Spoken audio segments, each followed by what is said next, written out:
Araw-araw na pagbasa ng Biblia, Araw 171. Lumang Tipan, 1 Kings 23 minuto pasado alas 7:51, 1 Kings 8:1-21. Naghulma ng pabilog na dagat na bakal si Hiram, 10 cubit mula sa labit-labi. Ang taas nito ay 5 cubit at ang dagat ay 30 cubit ang palibot na sukat.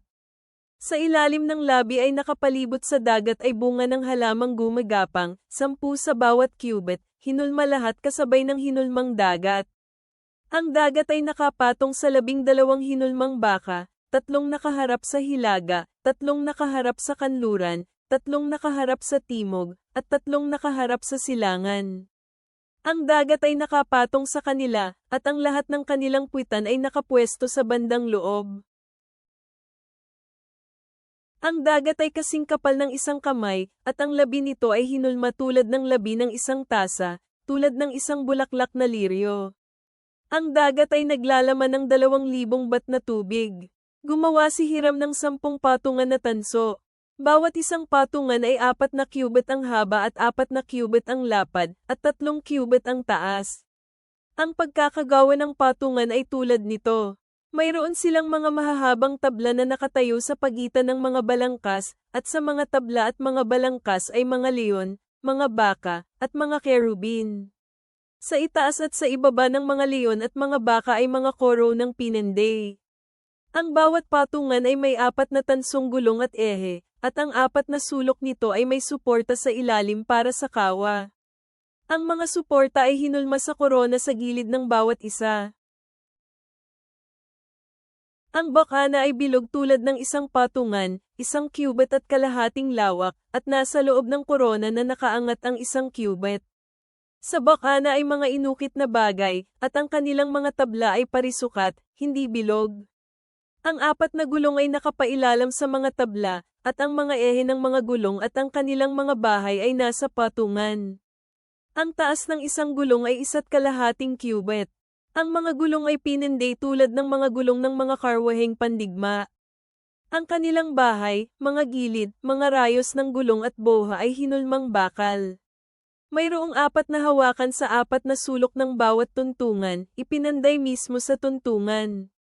Sa itaas ng mga tuntungan ay may isang nakapalibot na tali na kalahating cubit ang lalim, at sa itaas ng tuntungan ang mga suporta nito at ang mga mahabang tabla nito ay nakakabit. Sa ibabaw ng mga suporta at sa mga tabla si Hiram ay umukit ng mga kerubin, mga leon, at mga puno ng palma na nagtakip ng puwang, at sila ay napapalibutan ng mga korona. Ginawa niya ang 10 patungan sa ganitong paraan. Ang lahat ng iyon ay hinulma sa iisang hulmahan, at mayroon silang isang sukat, at kaparehang hugis. Si Hiram ay gumawa ng 10 hugasang tanso. Ang isang hugasan ay kayang humawak ng 40 bat na tubig. Bawat hugasan ay 4 na mga cubit ang lapad, at mayroong isang hugasan sa bawat 10 mga patungan. Gumawa siya ng 5 mga patungan na nakaharap sa bahaging timog ng templo at 5 sa hilagang bahagi ng templo. Nilagay niya ang dagat sa silangang sulok, nakaharap sa bahaging timog ng templo. Ginawa ni Hiram ang mga hugasan at ang mga pala at patubig ang mangkok. Pagkatapos kanyang natapos ang lahat ng kanyang ginawa para kay Haring Solomon sa templo ni Yahweh. Ang 2 poste, at ang tulad mangkok na mga cup-idol na nasa itaas ng 2 poste, at ang 2 pangkat ng palamuting lambat para takpan ang 2 tulad mangkok na mga cup-idol na nasa itaas ng mga poste. Ginawa niya ang 400 granada para sa 2 pangkat ng palamuting nilambat, 2 hanay ng granada para sa bawat pangkat ng palamuting nilambat para takpan ang 2 tulad mangkok ng mga cup-idol na nasa mga poste, at ang 10 mga patungan, at ang 10 hugasan sa mga patungan. Ginawa niya ang dagat at ang 12 mga bakang nasa ilalim nito, gayon din ang mga kaldero, mga pala, mga kawa, at lahat ng iba pang kasangkapan. Ang mga ito ay ginawa ni Hiram mula sa makintab na tanso, para kay Haring Solomon, para sa templo ni Yahweh. Pinahulma ito ng hari sa kapatagan ng Jordan, sa isang maputik na lupain sa pagitan ng Sukath at Serthan. Hindi tinimbang ni Solomon ang lahat ng mga kasangkapan dahil masyadong marami para timbangin, kaya ang timbang ng tanso ay hindi malalaman.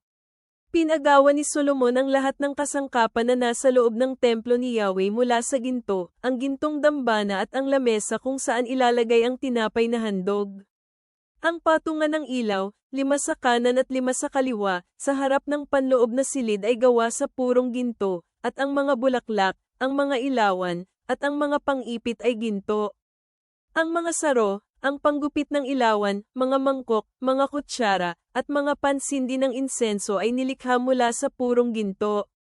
Gayon din ang mga bisagra ng pinto ng panloob na silid, na siyang kabanal-banalang lugar, at ang mga pintuan ng pangunahing bulwagan ng templo ay gawa din sa ginto. Sa ganitong paraan, ang lahat ng gawain ni Haring Solomon sa tahanan ni Yahweh ay tapos na. Kaya ipinasok ni Solomon ang mga bagay na inihandog ni David, na kanyang ama, kay Yahweh, at ang pilak, ang ginto, at ang mga kasangkapan, at nilagay ito sa bodega sa tahanan ni Yahweh. Pagkatapos ay tinipon ni Solomon ang mga nakatatanda ng Israel, ang lahat ng pinuno ng mga tribo, at mga pinuno ng mga pamilya ng bansang Israel, sa harap ng kanyang sarili sa Jerusalem, upang dalhin ang arko ng tipan ni Yahweh mula sa lungsod ni David, na ang Zion. Ang lahat ng kalalakihan ng Israel ay nagtipon sa harapan ni Haring Solomon sa pista, sa buwan ng Etanim, ng ika-7 buwan. Ang lahat ng nakatatanda ng Israel ay dumating, at ang mga pari ang kumuha ng arko. Dinala nila ang arko ni Yahweh, ang tolda ng pagpupulong, at lahat ng banal na kagamitan na nasa loob ng tolda.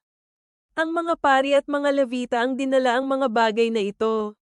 Si Haring Solomon at lahat ng kapulungan ng Israel ay magkakasamang dumating sa harap ng arko, naghahandog ng tupa at mga baka na hindi mabilang. Dinala ng mga pari ang arko ng tipan ni Yahweh sa lugar nito, hanggang sa pinakaloob na silid ng tahanan, sa kabanal-banalang lugar, sa ilalim ng mga pakpak ng kerubin. Sapagkat inunat ng kerubin ang kanilang mga pakpak sa lugar ng arko, at tinakpan nila ang arko at ang poste na pambuhat nito. Ang mga poste ay sobrang haba na ang kanilang dulo ay nakita mula sa kabanal-banalang lugar sa harap ng pinakaloob na silid, pero hindi ito makikita mula sa labas. Sila ay nandoon hanggang sa araw na ito. Ang arko ay walang laman maliban sa 2 tapyas na bato na nilagay ni Moises dito sa Horeb, nang gumawa si Yahweh ng tipan sa mga Israelita noong makalabas sila sa lupain ng Ehipto. Ito ang nangyari nang ang mga pari ay lumabas mula sa banal na lugar, na puno ng ulap ang templo ni Yahweh. Hindi na kayang manatili ng mga pari para maglingkod dahil sa ulap, sapagkat ang kaluwalhatian ni Yahweh ang nagpuno sa kanyang tahanan. Pagkatapos ay sinabi ni Solomon, sinabi ni Yahweh na siya ay mamumuhay sa makapal na kadiliman, pero ako ay nagtayo ng matayog na tirahan, isang lugar para ikaw ay manirahan magpakailanman. Pagkatapos humarap ang hari at pinagpala ang kapulungan ng Israel, habang ang kapulungan ng Israel ay nakatayo. Kanyang sinabi, nawa si Yahweh, ang Diyos ng Israel, ay mapapurihan, ang nangusap kay David, na aking ama, at nakapagtupad nito gamit ang kanyang sariling mga kamay, na nagsabi, simula nung araw na inalis ko ang aking bayan ng Israel mula sa Ehipto, ako ay walang napiling lungsod mula sa lahat ng mga tribo ng Israel para pagtayuan ng tahanan, para ang aking ngalan ay nandoon. Ganun pa man, pinili ko si David na mamuno sa aking bayan ng Israel. Ngayon nasa puso ng aking ama na si David na magtayo ng tahanan para sa ngalan ni Yahweh, ang na Diyos ng Israel. Pero sinabi ni Yahweh kay David na aking ama, ninais ng iyong puso ang gumawa ng tahanan para sa aking pangalan, mabuti na ito ay nasa iyong puso. Gayunpaman hindi mo itatayo ang tahanan, sa halip, ang iyong anak, ang ipapanganak mula sa iyong laman, ang magtatayo ng bahay para sa aking pangalan. Tinupad ni Yahweh ang salitang kanyang sinabi, sapagkat ako ay nagmula sa lugar ni David, na aking ama, at ako ay umupo sa trono ng Israel, gaya ng pinanggako ni Yahweh. Ako ay nagtayo ng tahanan para sa ngalan ni Yahweh, na Diyos ng Israel. Naglaan ako ng isang lugar para sa arko doon, na kung saan naroon ang tipan ni Yahweh, na kanyang pinanggako sa ating mga ama nang kanyang inilabas sila mula sa Ehipto. Bagong tipan. Acts 13:42-52, Acts 14:1-7. Habang paalis na sina Pablo at Bernabe, nagmakaawa sa kanila ang mga tao kung maaari nilang sabihin muli ang katulad na mensahe sa susunod na araw ng pamamahinga. Nang matapos na ang pagpupulong sa sinagoga, marami sa mga Hudyo at mga taong nagbago ng paniniwala ang sumunod kina Pablo at Bernabe, na nagsalita sa kanila at nang hikayat na magpatuloy sa biyaya ng Diyos. Nang sumunod na araw ng pamamahinga, halos ang buong lungsod ay nagsama-samang nagkatipon upang makinig ng salita ng Panginoon. Nang makita ng mga Hudyo ang maraming tao, napuno sila ng pagkainggit at nagsalita laban sa mga bagay na ipinahayag ni Pablo at ininsulto siya. Ngunit matapang na nagsalita sina Pablo at Bernabe at sinabi, "Kinakailangan muna na ang salita ng Diyos ay may bahagi sa inyo. Ngunit nakikita kong itinutulak ninyo ito palayo sa inyong sarili at itinuturing ang inyong sarili na hindi karapat-dapat sa buhay na walang hanggan. Tingnan ninyo, pupunta kami sa mga Gentil. Sapagkat iniutos sa amin ng Panginoon, na nagsasabi, inilagay ko kayo bilang ilaw sa mga Gentil upang kayo ay magdala ng kaligtasan sa mga pinakadulong bahagi ng mundo." Nang narinig ito ng mga Gentil, nagalak sila at pinuri ang salita ng Panginoon. Nanampalataya ang mga naitalaga sa buhay na walang hanggan. Lumaganap ang salita ng Panginoon sa buong rehiyon. Ngunit hinikayat ng mga Hudyo ang mga relihiyoso at mga mahahalagang babae, gayon din ang mga lalaking namumuno sa lungsod. Nagdulot ito ng matinding pag-uusig laban kina Pablo at Bernabe at itinaboy sila hanggang sa hangganan ng kanilang lungsod. Ngunit ipinagpag nina Pablo at Bernabe ang alikabok mula sa kanilang mga paa laban sa kanila. Pumunta sila sa lungsod ng Icania, at napuno ang mga alagad ng kagalakan at ng banal na espiritu. Nangyari din ito sa Icania, na sina Pablo at Bernabe ay magkasamang pumasok sa loob ng sinagoga ng mga Hudyo at nagsalita sa paraan na napakaraming Hudyo at Griego ang nanampalataya. Ngunit nang hikayat ang mga suwail na Hudyo sa kalagitnaan ng mga Gentil at hinimok sila na magalit laban sa mga kapatid.